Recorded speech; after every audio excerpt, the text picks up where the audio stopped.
So of course, RenderMan, is very, very nicely integrated. They're very close to the USD team, obviously, and so their integration is very tight. You can see that they can create instances just like we were talking about.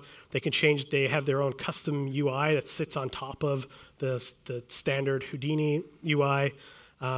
They can tie directly into the same light mixer I showed earlier. So these tools are generic, right? Because we use the standard USD lights, the standard USD cameras, any Hydra delegate can then just pick those things up directly.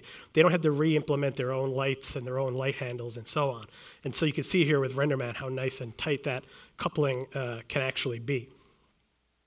But there's more. Here's a render delegate that Arnold is working on. And again, you can see that they're manipulating the same lights that I was manipulating with Karma. They get the same handle. So it creates this unified context that everybody can work in.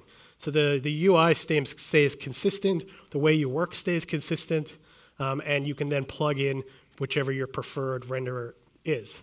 And you can also see on the top right how there now shows up this Arnold tab on the light, but right next to it is Karma. So any renderer that you have would sort of show up in these lists. So you can add this Arnold-specific parameters to the light node that show up when you're using Arnold.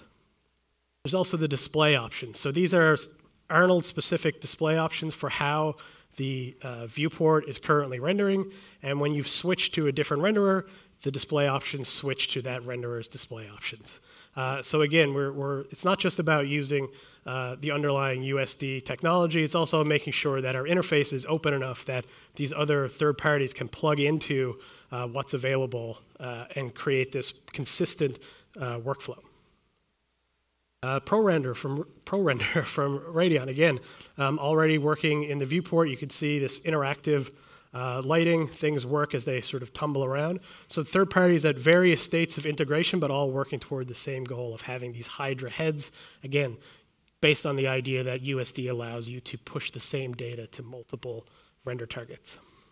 And then Redshift. And again, Redshift getting a really nice integration. You can see here, again, the live updating in the viewport. You can see they're using all the standard nodes that we've already used throughout some of these demos. And a really nice example is that they're also using VOP networks to author their shaders. So you can work in a very familiar way. You can use the same nodes you would expect. Here, just assigning a triplanar projection. They add some displacement to the ground in just a moment.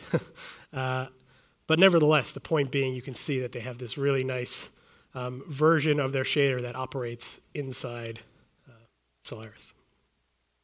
Here we go.